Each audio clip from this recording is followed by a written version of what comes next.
Hello everyone again, it is Jack the Train Spotter, and originally this was going to be a concert review, but it was another one of those where I made it, I think about twice or three times, and I didn't like it, and it just like the months rolled on and on and on and on, and I decided to turn it into something else, because I realised I sort of had something different I wanted to say about Emma. I saw Emma Blackery at the O2 Academy in Islington, which is a really small venue inside a shopping mall near Angel, despite the name.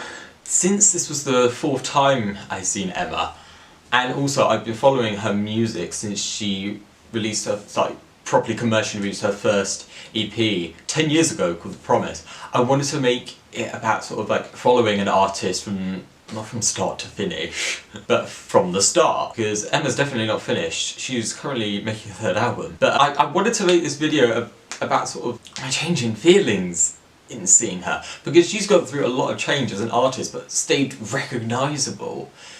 Like, you get some artists, and every album they make is very similar, very them, and then you get other artists who try and make something different each time, and they never sustain any continuous listeners. But Emma, she's noticed it before. She said she's got an incredibly loyal fan base, and whilst over the years had quite a few people sort of leave her behind because they liked her better when she was funny, she's still got a good loyal group of fans who still listen to her music and follow her, such as myself, and she doesn't care what the number is. I can tell I care more than her. She's made a video about it. This was over a year ago, so I imagine she's probably kept this attitude up anyways, of like going from, ooh, the numbers are going down, to, I mean, they've gone down a lot more, but there's still tons of people who are interested in what I do, and it's remarkable that it's more than 20, let alone 20,000, which is a really good attitude to have. So of the 4 times I've seen Emma live, I've seen her twice at Summer in the City, which is this big YouTube convention. I think they still do it in the XL. The 2 times I went, 2016 and 2017, it was in the XL. And I remember both times she was the last act of that day to perform. And it was a time where I was still paying more attention to her comedy videos than her music, but it really made me listen and focus on her music. And since those 2 concerts, especially her singing all the Magnetized songs, oh, I love that EP. But it really just made me maybe focus on her music as well. And then the 3rd time, it was at Coco in Camden. And that was when she was releasing her first full-length album, Villains. So yeah, I remember at that concert, I think it really just goes to show sort of how, not just like friendly, but how sort of outgoing most Emma fans are, that I met, just randomly in the queue, I met 4 other people.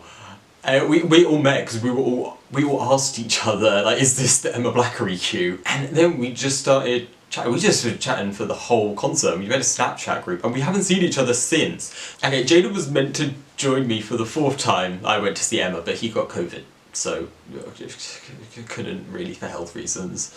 Oh well.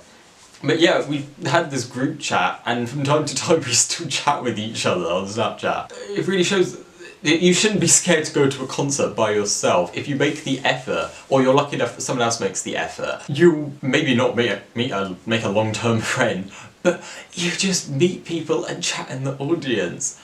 And I feel like that's a cool trait I've noticed with Emma fans, that it's just a certain boldness, which I feel like comes out from character she has. She's always been quite a bold person, despite sort of having her own battles. The 4th time, as I said earlier, it was maybe a bit sad that the venue went a lot smaller, but it didn't stop it being a fantastic concert. Emma never is void of energy and excitement, and also just like pride in what she's produced.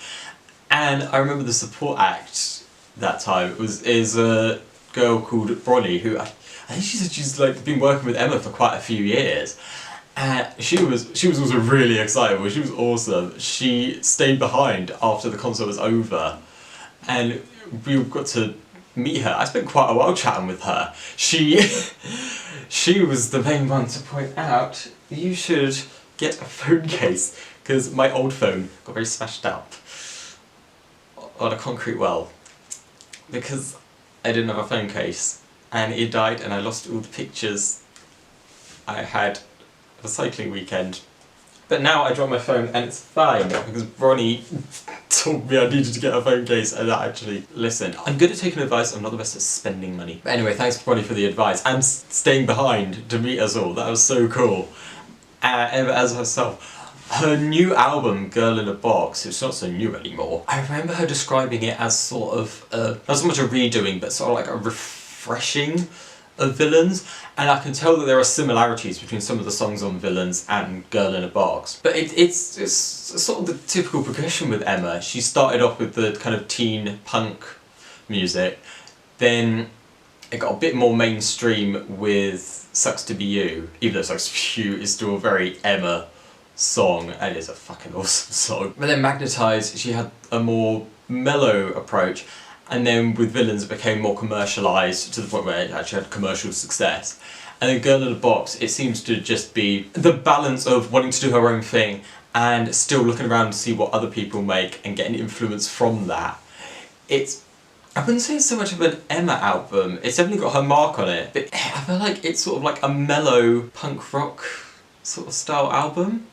But mellow. But yeah, it's been fascinating to just see her progression because she's changed so much, not just with the music, but with what she's doing with her YouTube. Now she just makes a video when she feels it's pertinent, which it may only be once a month, once every 2 months, once every 3-4 months. But it means that I want to sit down and watch a video when she releases one. And she makes well-meaning, worthwhile videos. So anyway, Emma, if you're watching, definitely keep doing what you're doing, and if you need to change it, make sure it's worthwhile and then change it, because I know you'll make the right decision in the end. I know you think that Villains was a bit of a shit move at one point because it was pointed to one person, but you still made a good album out of it. You made some cracking songs out of that album. And I also feel, in lieu of me not liking any of the Eurovision songs this year, and the fact that Emma, you keep on speaking about it, I think you should go for it. Go for Eurovision. The year after next, because next year Florence is doing it. She is doing it. Florence, if you're watching, you're doing Eurovision next year. Emma, 2025. You will smash it. I've been Jack the Transporter, and I'll see you in the next one.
Turn the lights down.